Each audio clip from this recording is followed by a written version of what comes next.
In May 2011, two high school friends and self-identifying film buffs saw the movie Thor together in theaters.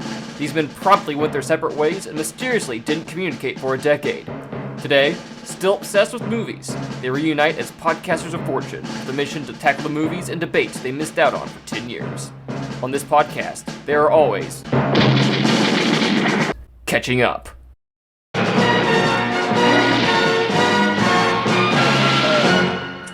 We're back in December 2021. It's Monday, December 20th.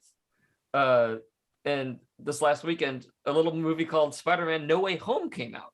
Are we going to No Way Home? Are we just bypassing the other Daniel Craig movie? No, I would say, but before we get to that, the other little movie of the year, starring Daniel Craig, No Time to Die, the final entry in the Craigverse of the James Bond saga. I thought it was great.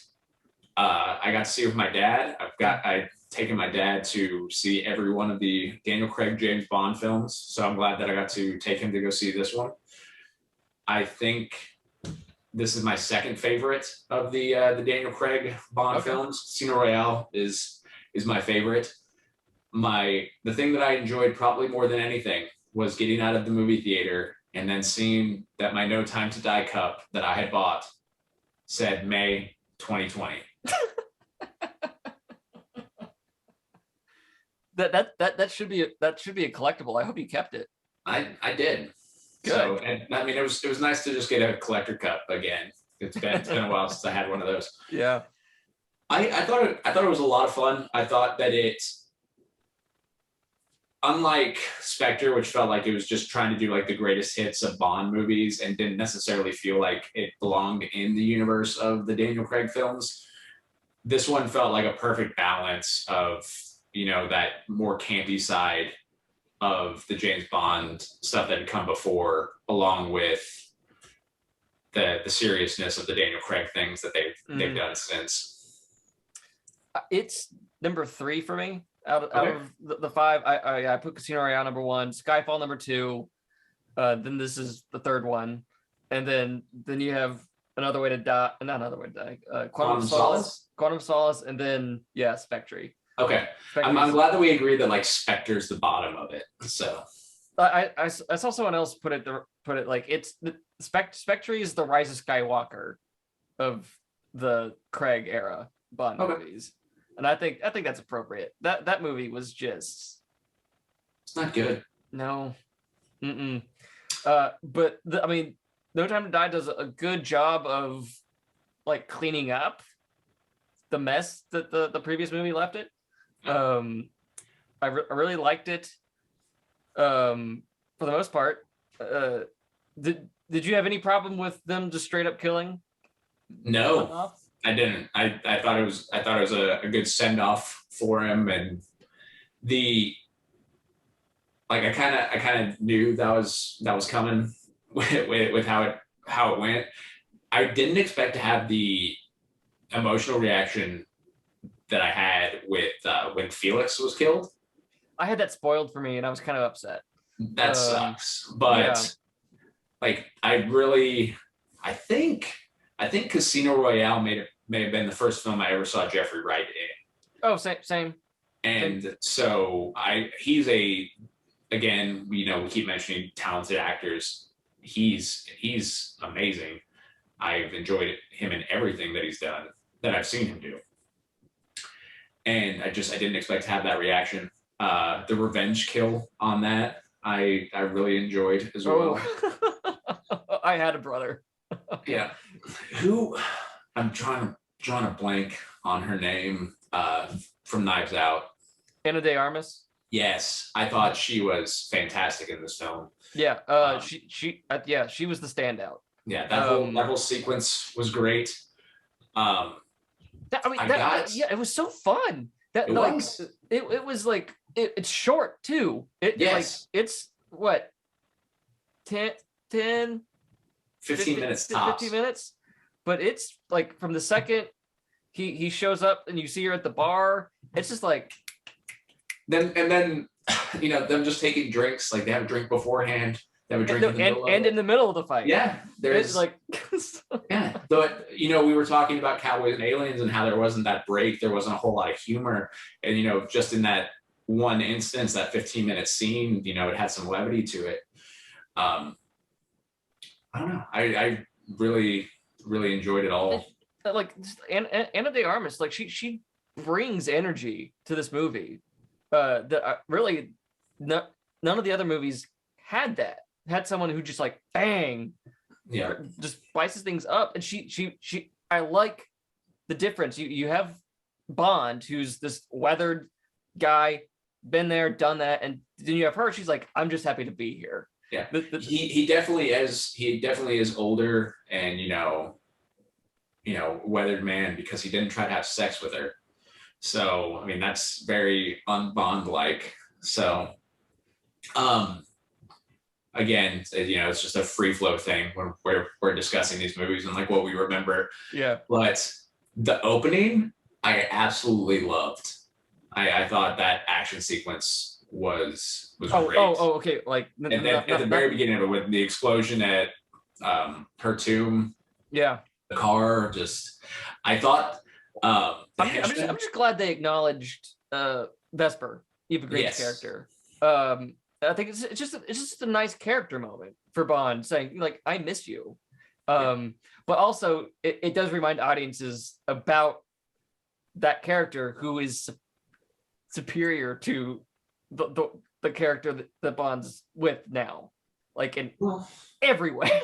Yeah. So that's to the movie's detriment. You maybe shouldn't remind us about this awesome character. I think it's a good callback, him moving forward, because in the first one you see him, he's laughing, he's a lot more lighthearted, and then when she dies, it's when he becomes that gruff Daniel Craig Bond that we really have gotten to know over the course of the films. So the other thing was, I genuinely enjoyed the henchman in this, the guy with the eye. Yeah, I thought he did a great job of living up to the Bond henchman, Jaws, Odd Job, characters like that. Just the distinguished feature. The feature. Okay. You're not talking about like the character. Yeah. I mean, like he's just a henchman, but he's got and then the way he gets offed, I thought was mind blowing. Yes. Whatever the line was, like, oh, that was great. And I don't know if they did this on purpose. I'm sure they did. It made me laugh. I remember when they were discussing Daniel Craig being done with Bond and who the next Bond should be, and Idris Elba kept coming up, and they were like, oh, there's never going to be a black Bond. That's, blah, blah, blah. And then in this film, 007 is not only African-American, but 007 is a woman. Yeah. And I got such a kick out of that, because I was like, I know that there's going to be keyboard warriors online right now that are just losing their minds about it. And it cracked me up. Thought she was fun. I didn't enjoy her as much as, who we discussed previously, but I want a spinoff with those two characters. So that's the thing, is like, are we going to continue with this universe? And I hope we do. I enjoy Q and M in this Bond universe and the other characters that we've seen, and I would be perfectly fine if they continued making spy movies like this. Well, I think they're going to reboot Bond at some point, but I think before you do that, give us like one movie with Ana de Armas' character and we're bad with this. So yeah, 007. Yeah, 007, her who was in Captain Marvel. She was Captain Marvel's best friend. Okay. So I spent the most of that movie trying to figure out, like, where do I know her from? And then it's like, oh, is that why she didn't do WandaVision? Or like, is that? I have no idea. Was there a conflict? Because spoilers for a TV show that we may discuss later on. She's killed, or she's dead off screen. So I don't know. But no, I would love to see a spinoff, specifically Ana de Armas' character. I think that would just be fun. Stay in that universe for a little bit longer.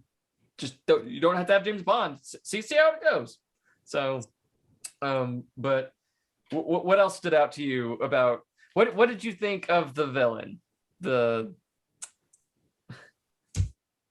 I don't really care for him as an actor. Yeah. To be completely honest, I've seen him in 3 films now. I mean, obviously he won for playing Freddie Mercury. I saw The Little Things with Denzel and Jared Leto. Mm-hmm. And then this. I mean, he was fine, but I mean, he's not in any way an actor that I will go out of my way to see. Yeah, I feel like they a lot of people thought they were going to be doing Dr. No with him because he kind of looks like Dr. No, and they didn't. And he was underwhelming. Yeah, he was pretty like he had a good opening scene in that flashback. I thought that was pretty good, but then he just doesn't really come around again for a while. So he gets Bond to kill himself. So I mean, that's the thing. Yeah. What else? I can't think of. Were you also kind of confused by the whole the virus thing that they have, which was it's a good thing they didn't release this back in April of 2020. I'm pretty sure that's why it got pushed back. So like I'm sure that really had not too much to do with it. I think they were just trying to make money. Yeah. So but like the way it's presented in the movie is kind of presented in a way as if we're supposed to know what it was beforehand. Like it was like in one of the previous Bond movies, but it wasn't. Oh, I mean, the way that it's discussed is just, that he was working on something and it got stolen. I mean, it ends up being the completely drawn a blank on what I was going to say. Yeah, but I mean, it's a weapon that got out, and I mean they can do that for anything. They can just be like, oh yeah, we were working on this, and it's we see things that aren't these characters are supposed to be living in a world where it's not just the movies. Yeah, I actually liked that they referenced this thing but the way it came off was I spent the movie thinking, was this like in Quantum of Solace, and I just don't remember. That's what it was like for me.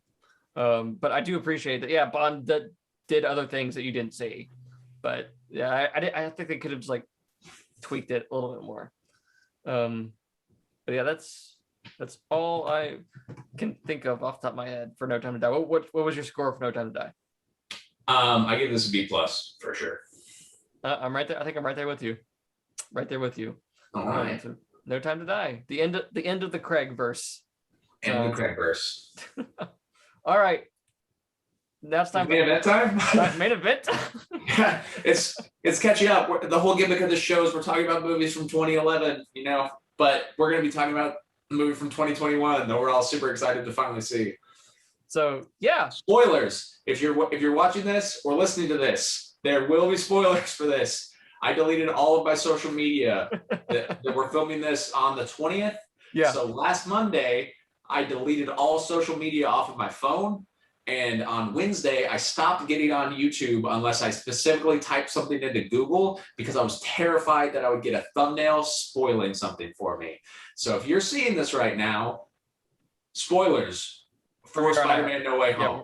Like, come on. Like this movie had the second biggest opening ever. Yeah, in the middle, and the thing is, I mean, this is obviously like these numbers are not, COVID times or anything or having to do with streaming. It's like all time. So $253 million domestic opening week. Domestic. If no one, anyone who wanted to see this movie saw the movie. Like, I hope so. I hope that they were able to. But again, I'm not going to be like, I think I've said one swear on this. I think I get like 2 or 3 on this. I'm not going to be the asshole who's, just flat out goes and spoils this movie for anybody. Yeah. I mean, if I did get something spoiled for me for this movie via Twitter, but I mean, it obviously wasn't a big deal. It was for my girlfriend who was, sitting next to me, and she was like, "Oh man, that's really cool." They kind of, buried the lead a little bit ahead of time, but. So yes. So I saw it Thursday night. 7:30 Okay. showing at AMC. You saw it what time Saturday? Saturday at 3 p.m. at Fiesta Square. So I saw it at the AMC as well. So Fiesta Square. So yeah, that's the same theater that I saw Spider-Man 3 in back in 2007. So the first time we get a third Spider-Man entry in a series, saw in the same theater. To much better outcome. I have a quick funny story about Spider-Man 3 and when I went to go see it at the movie theater, because I had no desire to see Spider-Man 3 because I could see in the trailers that this movie was going to be absolute garbage. And I was in high school at the time. That came out in 07, right? 06 or 07? 07. Okay. So my senior year of high school, I am doing what I'm doing now and just berating this movie. And to the point where this one guy, his name's Sam, I won't mention his last name, but he's going to go see this movie later tonight. I'm just like, it's going to be really bad, man. It's not going to be good. And then some friends end up, later on talking me into going to see this movie with them. They're going, and they're like, please come. So I go, I buy my ticket, I turn around, and who do I see? It's literally Sam standing behind me. It's like, I thought you weren't going to see this movie. And I was just like, I got invited to see it with some friends. I sat next to Sam, and probably halfway through the movie, Sam and I began to Mystery Science Theater 3000, Spider-Man 3, on opening night in a packed theater, and no one is mad about it. That was not the case in this. Everyone loved this movie. There were instances where people were clapping, which oddly enough, going and watching like my MCU film experiences in packed theaters, which that was amazing to do again, was being a theater surrounded by people that are excited to watch a movie. It had been I hadn't been in a crowd this boisterous since Endgame. I mean, it didn't happen when I went to see Black Widow. Definitely didn't happen when I went to go see Eternals. Didn't happen when I went to see Shang-Chi. No. Crazy to think all that happened this year too. Yeah. But I mean, there were instances in this movie where people were like cheering and yelling at the screen. Mm-hmm. And that, Spider-Man tends to bring that out in people. And I mean, obviously he brought people out in droves, but I don't know. Are we going to get into some spoiler talk now? I mean, yeah. Okay. It feels weird to talk. It feels weird to talk about it. So, it does. I don't know when this is going to go up either. So I'll try to get it up as soon as possible. This movie felt like a fever dream. It's okay. So everything that happens in this movie is like, it's crazy. The movie's crazy. The end of it, though. Like I'm walking out of the movie theater, and all I'm talking to my girlfriend about is the Doctor Strange trailer at the end of it. And I'm just like, I literally just saw this movie that's the cap off of 20 plus years of Spider-Man movies. Yeah, 19 years, yeah. Yeah, of Spider-Man movies. And all I'm talking about is the next MCU movie that's getting ready to come out. I'm just like, they don't even need to show me a trailer at this point. It's just like, just tell me when the movie's coming out, and I'm going to be there. Mm-hmm. And there's a 99% chance I'm gonna love this movie. But the thing that got spoiled for me via Twitter was Charlie Cox was in the movie. Yeah. So when he showed up, I had it spoiled via Twitter. Yeah, a month ago. My girlfriend didn't know. So when he showed up, I'm holding hands with her, and there's a lot of clenching the hands and this out of excitement, and that happened then. I had the feeling that it definitely was going to be happening after. Are you watching Hawkeye? Yes. Okay. Yes. We should, with the Kingpin and D'Onofrio showing up, I was just like, okay, this is great. So that was awesome. all the villains. I mean, I didn't necessarily care for seeing the Sandman back. Yeah. Or seeing the Lizard back. I mean, obviously, I know why they're there. They didn't do anything. But man, seeing Alfred Molina come back, like Doc Ock was great in this. Willem Dafoe, like, just absolutely steals the show. They had not missed a step. No, like it's like they had stepped off the stage for both Spider-Man 1 and 2 and just like walked through a door onto the set of this movie. Just so good. And then the other thing is, I mean, Willem Dafoe's Green Goblin was the villain in one Spider-Man movie. I mean, he was in 2 and 3, but he's the bad guy in one movie. And then in this, they make him the ultimate heel Spider-Man villain of the entire franchise in a movie where there's 5 other villains. And another villain that I thought was fantastic was Jamie Foxx as Electro. Which, full disclosure, I never saw the second Amazing Spider-Man. Never did. Okay, so I want to talk about one thing because I feel like it's probably the biggest, for me, it was the biggest moment of the movie. Mm-hmm. But I thought he was great. It was nice to see him not in blue, and I liked, the arc reactor being on him. Mm-hmm. I liked the redesign and just, I don't know. It honestly, the thing about this that made me happy, again, as a giant nerd who's been watching these movies forever, is it seemed like so many of these actors were getting closure. Yeah. And just getting like just a great send off. I mean, if this is, it's like Hugh Jackman with Logan, like, saying goodbye to a character and getting to saying goodbye in the right way. Yeah. Yeah. So, but yeah. And then, so are we gonna get into the big stuff now? Like, so I don't. When Andrew Garfield shows up, my crowd, my crowd went nuts. Like, but I don't know if they were going nuts over Andrew Garfield or just going nuts over that, over what was happening. Like, it's confirmed they're here.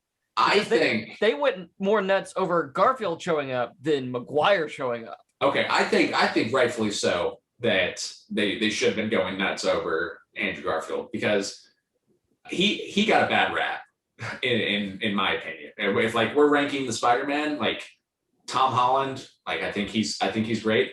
I don't care about Tobey Maguire. Like I loved him. Oh yeah, hey, Tobey Maguire's in this movie too. I liked Tobey as the older Spider-Man in this. Yeah. But I mean, people hold those first 2 Spider-Man movies in such high regard, and I don't. Like they're good comic book films, and Alfred Molina and Willem Dafoe are both fantastic in them. But him and Kirsten Dunst do nothing for me. Mm-hmm. Like I don't feel like they have the chemistry that Andrew Garfield and Emma Stone had. I don't feel like they had the oh my god, drawing a blank. The chemistry that Zendaya and Tom Holland have. Yeah. So it's just with that, but Andrew Garfield was just in 2 really bad Spider-Man movies. Well, like, I rewatched 3/4 of Amazing Spider-Man last Wednesday. Okay. Then I got a huge headache and had to go to sleep. But yeah, it was better than I remembered. I don't again, like I've only seen those movies once and I didn't hate them. Like I didn't have that reaction that I did to Spider-Man 3. Mm-hmm. And I thought he was a lot of fun to watch as Peter Parker and Spider-Man. Well, no, he's like, I think the cast for Amazing Spider-Man was incredible. Andrew Garfield, Emma Stone had incredible chemistry, but they were also dating at the time. Yeah. Their chemistry was palpable, much better than Maguire's and Dunst's. But I don't think the vibe and tone of the movie meshed well with the cast. Well, the other thing is that they were trying to make it different than the other ones. They're trying to make it different than the MCU stuff that was going on. And Sony didn't know what they Mm-hmm. Those movies were made so that Marvel wouldn't get the license. Plain and simple. And I mean, it was one of those things where obviously, we can just look at all the movies that they had planned, and they were just trying to catch up with Marvel at that point. They were just trying to make movies, and it was just, I'm sure there was an ungodly amount of studio interference in those. And this is, after the Christopher Nolan trilogy, so it feels like it's an answer to Dark Knight, and also Twilight. So you got to get this moody romance stuff in there, and it just clashes with what we talked about with Cowboys and Aliens. Is you got a great cast, and it just doesn't go. It just doesn't. You don't do with it what seems logical, and it just doesn't stick. It is a combination. You take Spider-Man 1. It's a rehash of basically Spider-Man 1. You take Spider-Man 2, but replace Doc Ock with the lizard character, with that doctor, and then you just mash them together. And that's what this movie was. Speaking of Amazing Spider-Man, not No Way Home. Yeah, but speaking of, we're talking about like rehashing the origin. There's a big death in this as well, and I thought that was, well, one, when the glider hit her, I was just like, she's done. Like, I thought she was going to get impaled. I thought that was it. But then she gets up, and I'm just like, this isn't, like, she should be down. And then, obviously they do that. But I like how in this, May is just straight up Uncle Ben for the MCU Tom Holland. I thought that was a nice spin on it. Obviously, like, I can't even necessarily remember if they acknowledge Uncle Ben. He's never been named. Like, okay, so I don't think they've name dropped him at all. So that's the thing as well, and it's just, I thought that was very well done. I think, and I think a lot of people have noted it is like May died as a result of stuff that she encouraged. This wasn't Peter rebelling against Uncle Ben or anything like that. It's like she encouraged Peter to help these people. Yeah. And it came back and bit them. So I like that. That's different than the previous two incarnations of this series. Is that this wasn't the result of Peter lashing out at Uncle Ben. This is a result of them both trying to work towards something and it just backfiring. I completely agree with that. It is nice and refreshing. And on top of that too, like with Tom Holland's Peter, just like the growth that we've seen for this character. I mean, obviously, at the end of the movie, I'm very excited to see, street level Spider-Man again. Like, I liked how they, knocked him down, but just the arc and all of the character points, I feel like, we discussed with Cowboys and Aliens, they didn't feel earned. I feel like so much of this movie is earned, but on top of that, that might also be the fact that it's paying off, 20 years of movies. Yeah, like people have been saying it. The first Spider-Man movie is now the first MCU movie. Yeah, until the Doctor Strange movie, in which case, maybe we'll see Wesley Snipes. Then we can have Blade be the first one. No, it's crazy. It's absolutely crazy that what we got to see. I loved the interaction with all three of them. Well, my fear with this movie was that they would just swoop in at the final battle. Yeah, and I remember you saying that about the villains as well. And I mean, obviously Clint Marco got to talk a little bit more. I was kind of curious, like, why he couldn't turn back into like human form and why he was, sand the entire time. But it was nice that, like all the villains pretty much, got to talk as well.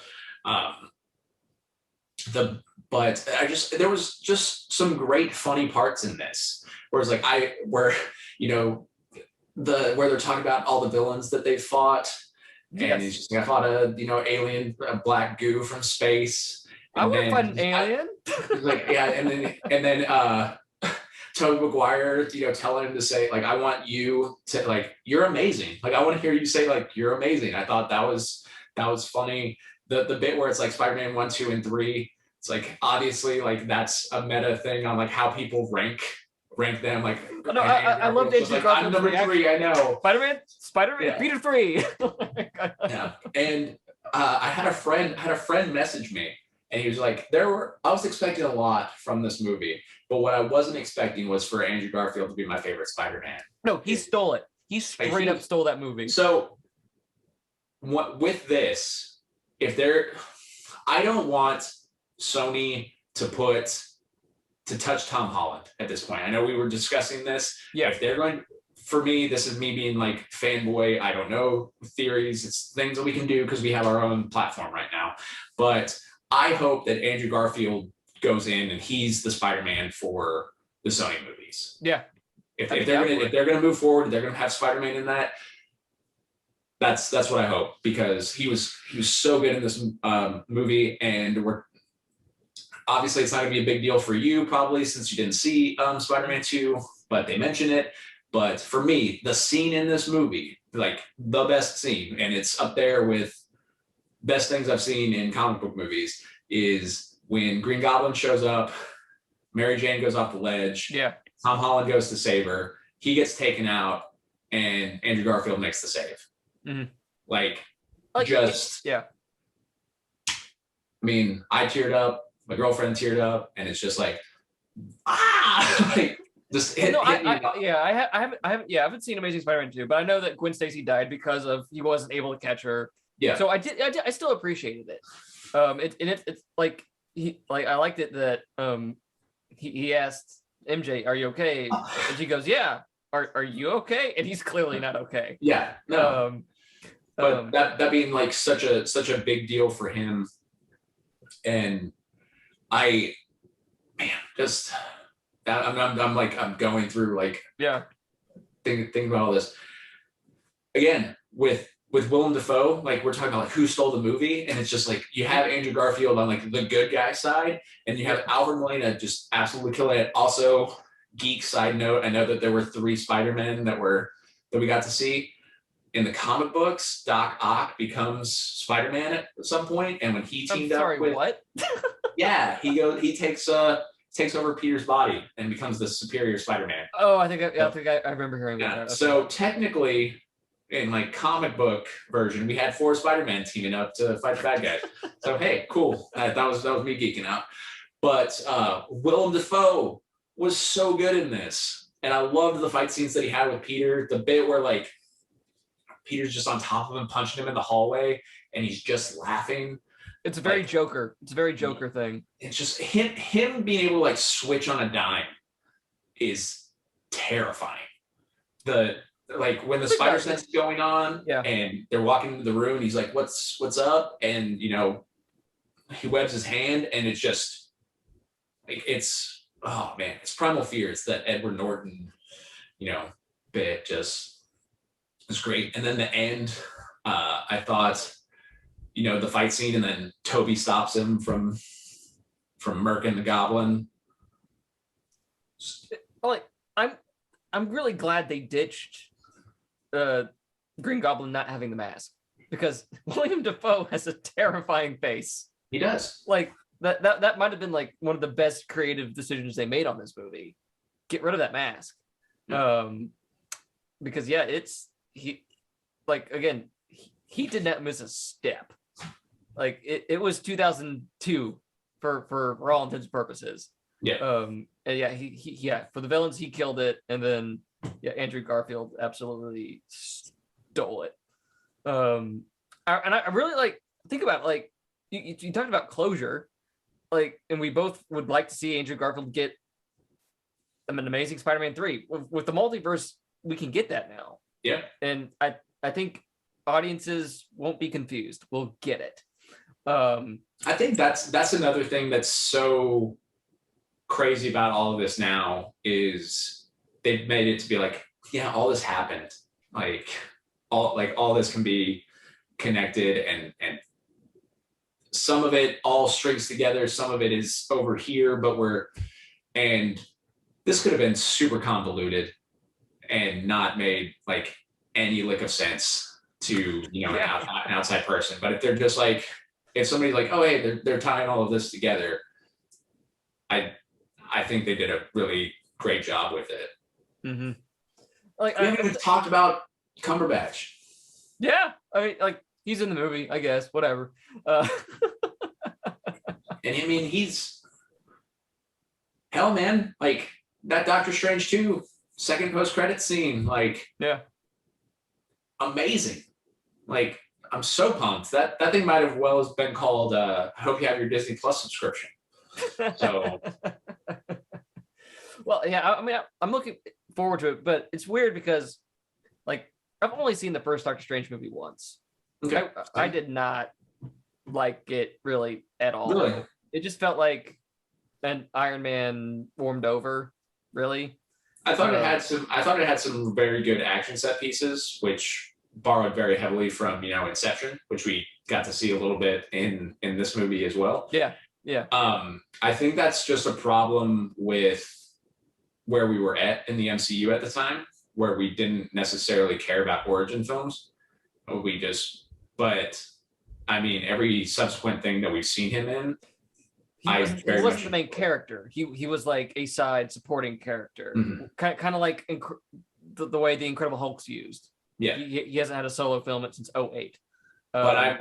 But does anybody have a solo movie anymore at this point? Yeah. I mean, like it's called this. It's called Captain America: Civil War. Everybody's in it. I mean, Wanda's in this next one. I'm sure we're going to see an ungodly amount of, cameos, probably from other Fox properties at this point. Well, apparently part of the reshoots that they've been doing of that movie have been in response to Spider-Man and Loki. So, who knows what we're going to see when this movie comes out in... I bet we see an Australian playing a Canadian. That'd be something. Yeah. But if that's my bet right now, like that's who I'd say we'd see. I think it'd be funny to see both Human Torches. So Michael B. Jordan and Chris Evans. Yes, the Johnny Storm. No, it was great. And then on top of that, I didn't see Venom 2. I don't know if I will see Venom 2, but I did see the post-credit scene of Venom 2. Yeah. And I absolutely loved the first post-credit scene in this. I was so worried what they were going to do because I'm a comic book geek, and Venom and its origin has so much to do with the relationship with Peter and Eddie Brock. Mm-hmm. And obviously, Tom Hardy's Eddie Brock has no connection whatsoever to Peter. So the way that they were able to get the symbiote into the MCU and not, like crap on Tom Hardy's Venom, I thought was so good and just so smart. The hive mind. That's how they got him in, because that's how the only way this works is because of Spider-Man 3 and because Topher Grace's character knew who Peter Parker was Spider-Man. So and he blew up. And he blew up. I just like that. Like Venom can't even show up for the fight because he's busy getting drunk in a bar in Mexico. Why not? So I like the Venom's voice going, "We are drunk." No, he was telling Eddie that he was drunk. Yeah. So, no, it's a lot of fun. I'm curious when I will see it again. Probably when it drops on Disney Plus. I doubt I go to the movie theater to see it again, but I want to see it one more time in theaters at least. So, but it's a definite A+ for me on this. I thought that they knocked it out of the park, and I got so stupid excited when I saw that new Spider-Man suit. That's just the classic like street. I'm excited to see street level Spider-Man again. I'm curious to see where all of this goes. Well, think about it. We got a long con origin story in a way. Yeah. Three movies to get to the point. Well, he's finally out of high school. So, So, like, I really liked one thing I liked about the dynamic of the three Spider-Man. It was it showed you how different these Spider-Man are. Tobey Maguire's got to be the older brother or even father, if you want to say that in it. It showed you like his Spider-Man. He's older. He's kind of removed from all of the events that we saw in those first three movies. But then you get Andrew Garfield's Spider-Man, who's still grappling emotionally with the stuff that he experienced, and it's still tearing him up. And then you get Tom Holland. Andrew Garfield's Spider-Man is better than Christian Bale's Batman, because despite losing the love of his life, he didn't stop being Spider-Man. But he stopped pulling his punches. It's okay. But then you get like Tom Holland's who's experiencing the worst thing in his life so far, and I liked that this is the moment where you bring those two characters, those two other Spider-Man in. You kind of get Garfield's Spider-Man, who's kind of like a cautionary character, a cautionary tale in a degree, and then you get Tobey Maguire, who's been right there where Tom Holland has been, where he wants to kill Green Goblin, and he comes close to it, and then he's the one who keeps him from impaling him with his glider, which was how he died in the first movie. Yeah. So I thought there were so many good parallels with what was going on with those characters. Like their time together is therapy for all of them.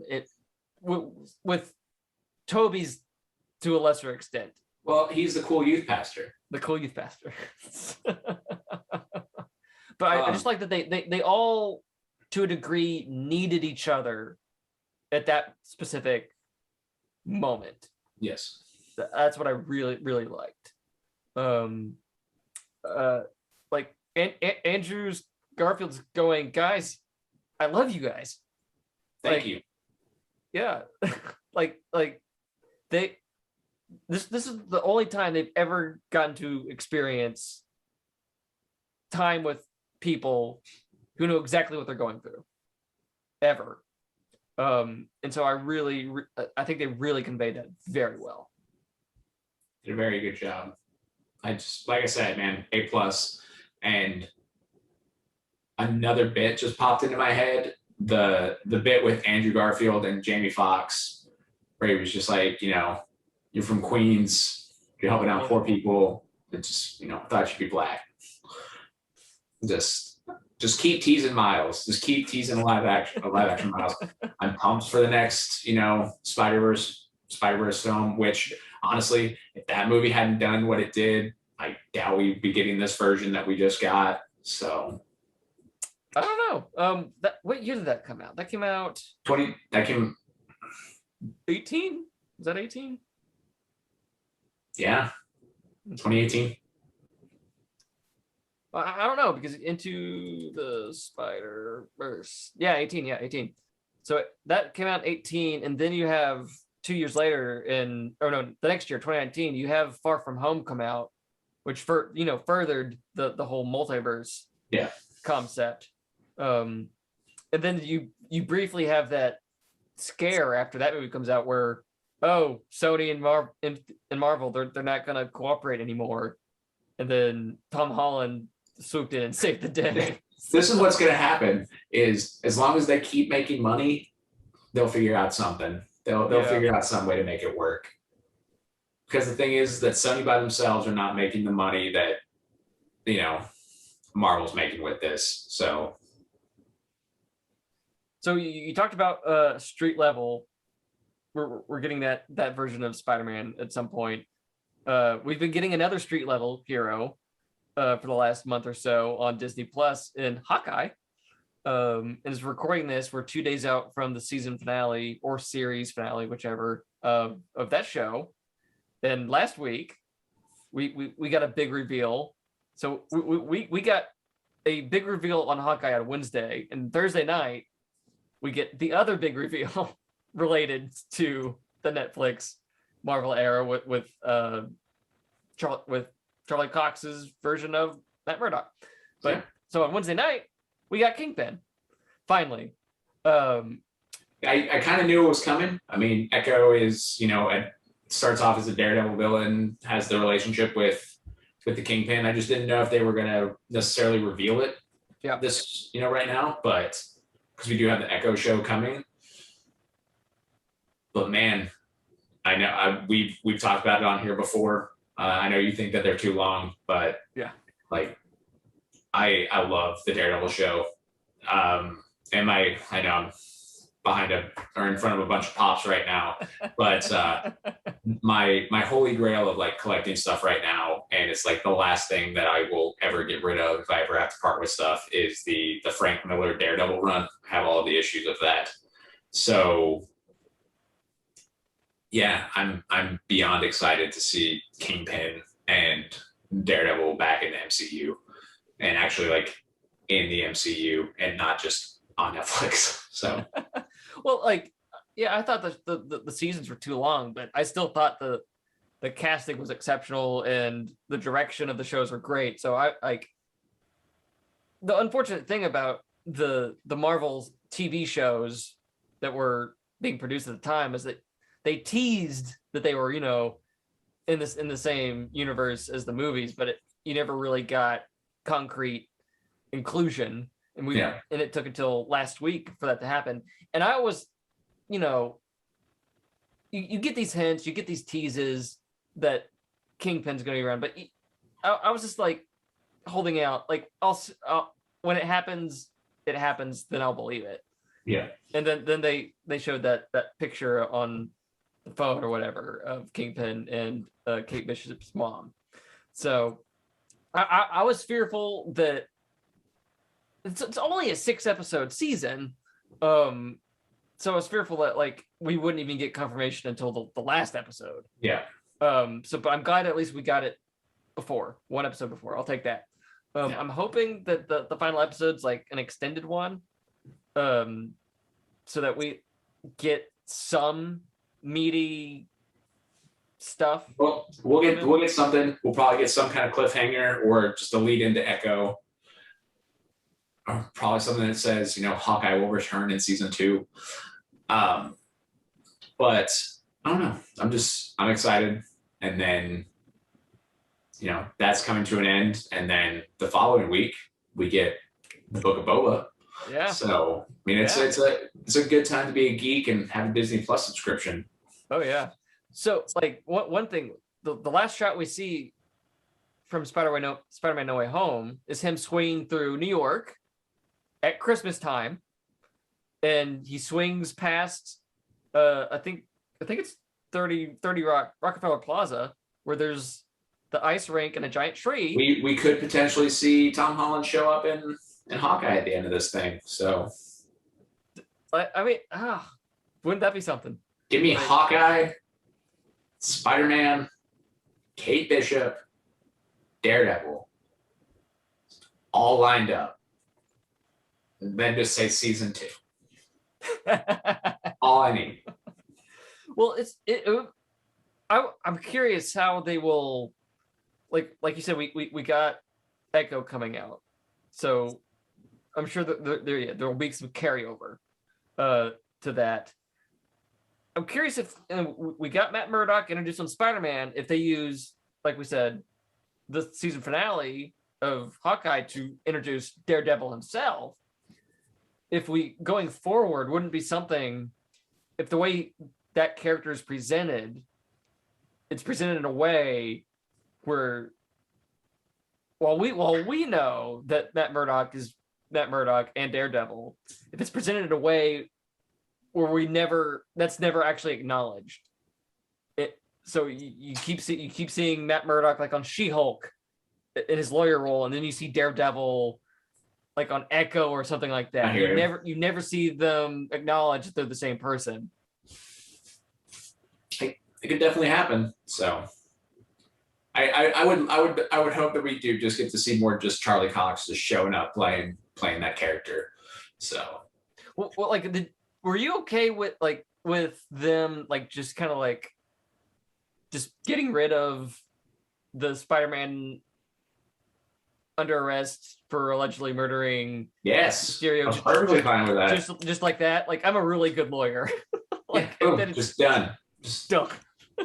Yeah, it's great. I mean, if there's one thing that I've learned watching MCU movies, it's that fixes everything. Just get it done. Just get it done. So what have you thought of Hawkeye so far? I've really enjoyed it. It's heavily based on the Matt Fraction run. Yeah. And that was one of the first things that I talked with my girlfriend about when we first started talking was comics and that run. And that was one of her favorite runs. So it's a lot of fun watching it with her and seeing her like geek out about it. I'm getting probably a lot more out of, seeing her enjoy it as much as she is than I am, than I would have not watching it with her. But I don't know. I think that they've got really good chemistry. I cannot remember her name right now. The new Black Widow. Yeah. I thought she was great in the last episode. I hope she does not lose the accent. I thought her and Kate Bishop had great chemistry together. I don't know. It's crazy for me going back and thinking of like when I left Endgame and just being like, they don't need to do anything else. Like they've stuck this landing. And then now all the stuff that they've got going moving forward and how good everything's been up to this point, I'm just like, I'm wondering really what it's going to take to like stop this wheel and all this momentum that Marvel has right now. It's insane. Like this has been just an incredible year for Marvel. Really, just content, not quality wise, but just a lot of content. I'd say quality wise as well. I mean, they didn't have TV shows before this, and we got WandaVision. I guess I was specifically saying movie wise. Okay, but I mean, the movies have been good. I think as far as just like standalone movies, I think Shang-Chi is one of the better MCU films. It was good. If we're talking straight origin, doesn't have other superheroes showing up or anything. I think it's right up there. And I mean, I didn't necessarily care for Black Widow. I think that's close to the bottom. I feel like Eternals gets a really bad rap, and then one of the strongest MCU films of all time is how you cap off the year, along with what have been 4 really good shows, in my opinion. So, but now we get an avalanche of Star Wars content starting next week.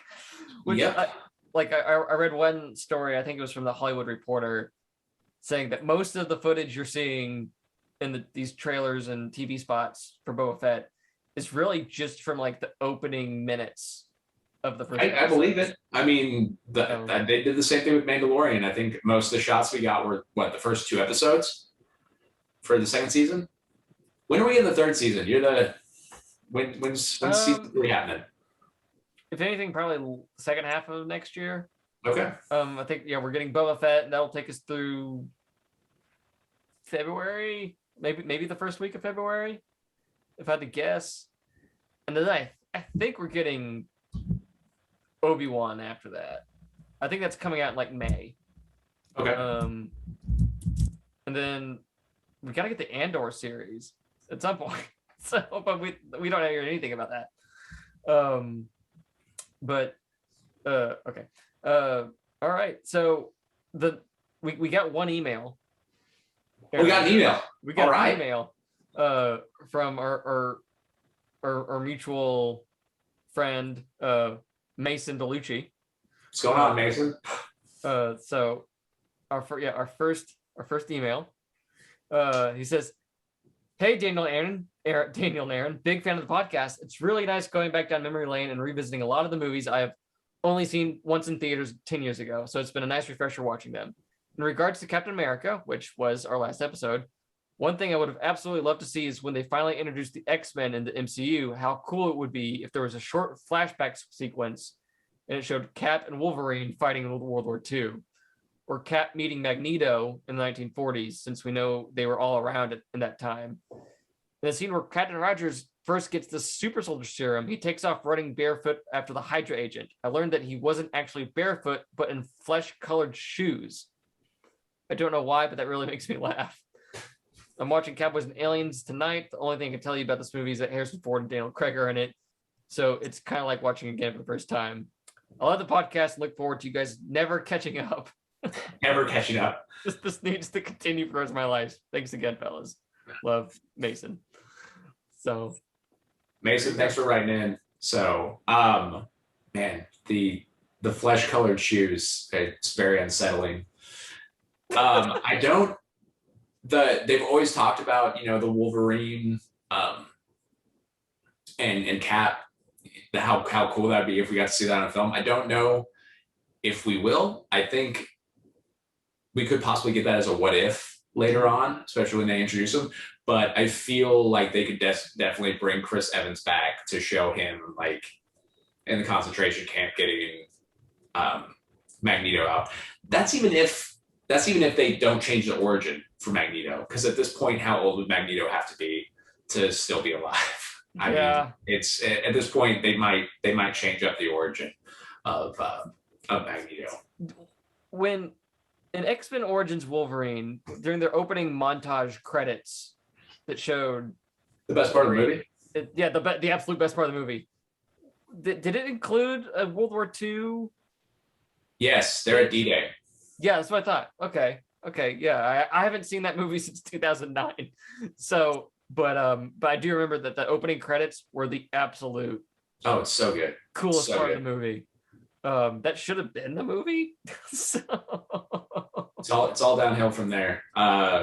Liv Schreiber, is that his name? Guy played Sabretooth? Yeah. He was the highlight of that movie. So all right, so that has been our discussion of Cowboys and Aliens, No Time to Die, and Spider-Man No Way Home. Just the biggest two movies of the year. Don't really have time to do new news. So this was a jam-packed episode. So our next episode, we're entering new territory for me. Our next episode will be over Rise of the Planet of the Apes. All right. That is a movie I have not seen. Okay, I'm excited about this. So we're literally in new territory. So. I have not seen. I saw this movie once at the movie theater. Okay. And then I think this is like one of the beginning of a really good trilogy that they did.